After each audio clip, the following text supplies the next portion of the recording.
Halo semuanya. Kali ini kelompok 7 mendapatkan kesempatan pergi ke salah satu Masjid Patok Negoro yang ada di Jogja dengan tujuan observasi. Jadi, Masjid Patok Negoro itu merupakan pilar bagi berdirinya Keraton Jogja. Masjid ini tersebar di 4 penjuru mata angin di wilayah Jogja. Secara makna kata, patok artinya adalah sesuatu yang ditancapkan sebagai batas atau penanda, bisa juga berarti aturan, pedoman, dan dasar hukum. Negoro sendiri bisa memiliki arti negara, kerajaan, atau pemerintah. Jadi, Patok Negoro itu sendiri artinya adalah batas wilayah negara atau pedoman bagi pemerintahan negara. Masjid Patok Negoro memiliki fungsi pendidikan, tempat upacara, sistem pertahanan, dan sistem pengadilan keagamaan. Masjid Patok Negoro memiliki 4 masjid yang tersebar di 4 penjuru mata angin. Dalam video ini, masjid yang akan kami bahas secara detail adalah masjid yang terletak di utara, yaitu Masjid Jami Sultoni di Pelosok Kuning. Tahu nggak sih, di antara Masjid Patok Negoro yang lain, hanya Masjid Patok Negoro Pelosok Kuning yang pelestariannya relatif masih bagus secara fisik bangunan. Salah satu komponen yang tidak hilang dari Masjid Patok Negoro Pelosok Kuning adalah keberadaan kolam di sekeliling masjid yang sebenarnya berfungsi untuk mensucikan diri atau mencuci kaki sebelum memasuki masjid. Karena konon katanya, manusia zaman dulu tidak memakai alas kaki saat keluar dari rumah. Tapi kenapa kedalamannya sampai 3 meter ya? Kamaluddin Purnomo selaku Ketua Takmir Masjid Pelosok Kuning mengatakan bahwa keberadaan kolam selain untuk tempat bersuci dan berwudu juga memiliki simbol bahwa masjid sebagai tempat menuntut ilmu harus secara mendalam loh teman-teman. Pintu gerbangnya sendiri memiliki atap berundang yang berarti terjadinya akulturasi dengan Hindu-Buddha. 3 undakan pertama memiliki filosofi bahwa Islam itu terdiri dari 3 elemen yakni iman, Islam, dan ihsan. 5 undakan kedua menggambarkan rukun Islam itu ada 5, sedangkan pada 6 undakan ketiga menunjukkan bahwa rukun iman ada 6. Sawo kecil dalam bahasa Jawa serupa dengan kalimat sarwa becika yang berarti serba baik atau berprasangka baik. Adanya 2 pohon sawo di depan masjid berarti kita harus berprasangka baik kepada sesama manusia maupun kepada Allah.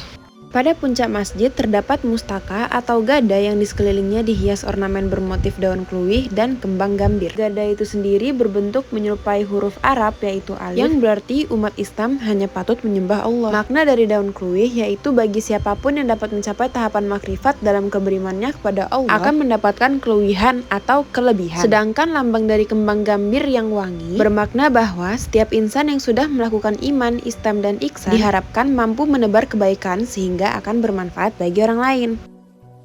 Pada bagian atas terdapat hiasan berbentuk seperti buah waluh atau buah labu. Buah labu ini melambangkan buah yang sudah berbuah atau awoh yang diambil dari kata Allah. Oke guys, kita menuju ke dalam bagian utama masjid. Bagian utama ini yang berbentuk persegi namanya liwan. Liwan sendiri itu mengartikan sebuah lelaki atau seorang imam. Di sini terdapat 4 soko guru, yaitu tiang utama untuk bangun dari bangunan ini. Yang kedua, kita bisa melihat lampu Jawa yang ikonik yang biasanya terdapat di joglo-joglo, dan di sini atapnya menggunakan atap tumpang seperti masjid-masjid pada umumnya. Yang unik ada pengunci yang warna merah itu adalah pengunci dari bangunan ini agar tetap kokoh. Sedangkan ini ruangan kecil ini adalah pangimaman, digunakan dengan leveling atap itu rendah, plafonnya itu rendah, sedangkan leveling lantainya itu tinggi, sehingga ruangannya itu kecil.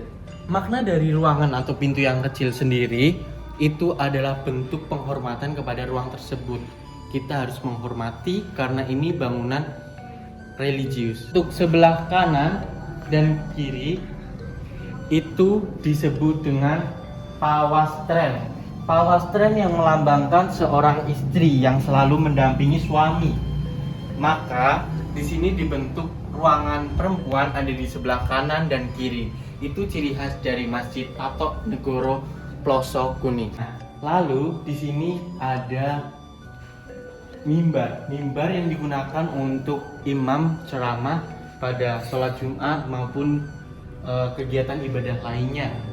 Di sini menggunakan arsitektur yang khusus, menggunakan setengah lingkaran di bagian atas, dan di sini ada ukiran-ukiran yang menunjukkan khas dari Jogja itu sendiri.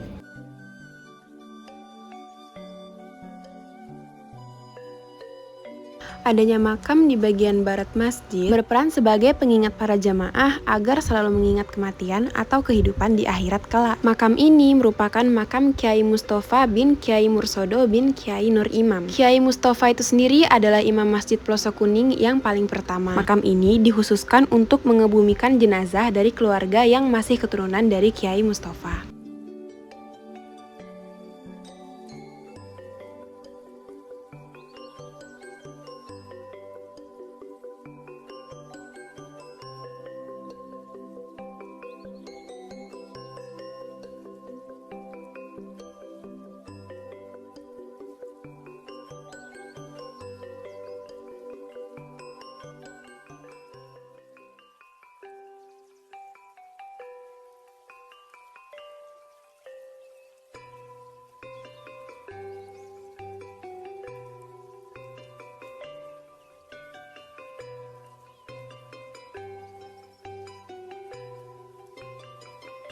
Masjid ini memiliki serambi sebelum memasuki ruangan utama dari masjid yang berfungsi sebagai wadah masyarakat untuk melakukan aktivitas sosial. Dan bisa kalian lihat sendiri, terdapat tempat wudhu di kanan dan kiri dari serambi masjid.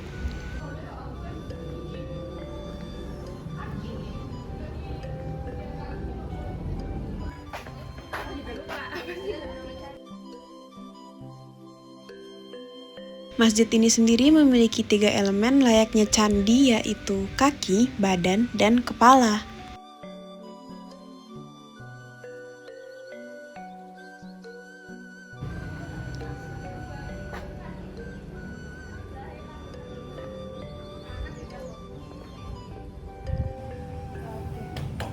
Tinggal ini ya opening.